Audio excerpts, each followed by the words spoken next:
Peace. You know the vibes. You know the channel. Boom Baptism. Testicular Fortitude, episode 10. You see the title. Now, I'll be the first to admit that, I'm probably going to get a lot of backlash from this video, but it's testicular fortitude. I got the balls to say what a lot of people are scared to say. So let's start this video like this. All right. I just heard the new Armani Caesar album. I must say it's a really tight project. Pretty, very, very dope. Shout out to J.R. Swift's. He's arguably in my top three beat makers right now. You know what I mean? I think he's based in this Charlotte area. He's around the way or whatever. You know what I'm saying? So shout out to him, my dude. Yo, I'm watching you. I like what you're doing for real. So anyway, I heard the whole Armani Caesar album. I also heard From a King to a God, which is a stupendous. Conway, you really did your thing with this one. I mean, words can't really describe it. It was really dope.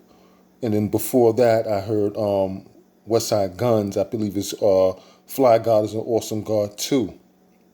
Nice project, dope project. The Fly God always does his thing. But the question I have to ask is, where's Derringer? I'm starting to notice that his presence on a lot of these projects are slim to none. And that concerns me, especially me being a true Griselda fan. I've probably been listening and supporting Griselda a lot longer than a lot of you guys. I've been up on Griselda since maybe 2014, 2015 or whatever. And he's the sound man for Griselda. He's the Dr. Dre. He's the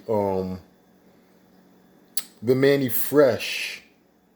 Like Manny Fresh was the Cash Money. Like Baby and Slim used to always say that, Cash Money was built around Manny Fresh. Well, I think even West Side Gun said that, Griselda, the whole sound was built around Derringer, and for him to have such a small presence on the album, on the projects, now that they're getting higher and higher and, reaching higher heights, it concerns me as a true fan of them. Because Derringer's fire. I love Derringer. Derringer's fire.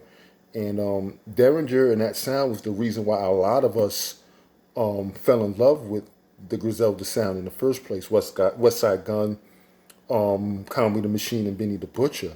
But we can't forget the fourth member to me, which is Derringer, my favorite member. That really just held it down on the beats or whatever. So when I see these projects and I see him having a very small presence on it as far as making beats, it kind of concerns me, because I'm like, wait a minute, this is your Dr. Dre, this is your Manny Fresh, to me it's almost like making a Gangstar album that Premier only got 2 beats on it. And it's like, what's going on, So I think, if anything, and this is just my opinion, like I said, I'm going to catch a lot of backlash from this, but who cares, all right? I'm looking all rugged or whatever. I'm going to the barber shop tomorrow. But anyway, I just feel like Derringer should be doing the bulk of the production on these projects. And then you can get, like, outside producers. It's just like Rock Marciano. Like, a lot of times when he does his projects, his own projects, he knows his sound is based off him doing the beats.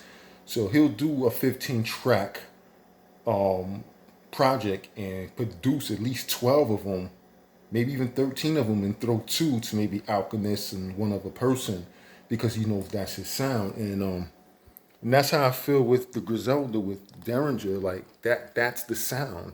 That's the sound that we really, really enjoyed or whatever. And don't get me wrong, the music is still dope.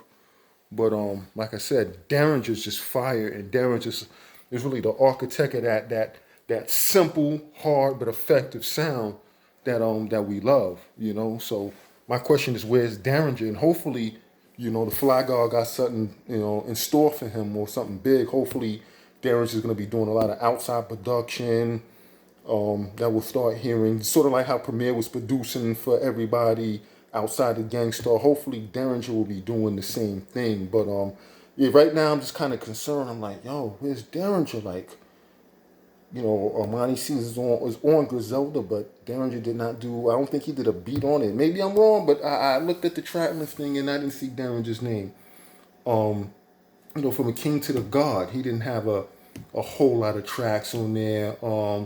The West Side Gun project that he put out, Fly Guard 2, I think Derringer might have had like one track, and I'm like, yo, I'm getting really concerned, like, you know, because like Derringer's that sound. He's that sound that built Griselda, and you know, I want them to preserve that sound and keep Derringer close, you know, because that's the reason why we fell in love with them. You know, it's okay to venture out and do other things, but bring it back home, you know, and let Derringer, like I said, hold down but the bulk of the production and things like that. And that's just my opinion. Like I said, I'm ready for the backlash or whatever, but I'm speaking as a true blue supporter who's been rocking with Griselda probably longer than a lot of you guys. So this is episode 10, Testicular Fortitude. You know the channel, Boom Baptism. Like, comment, subscribe. Peace.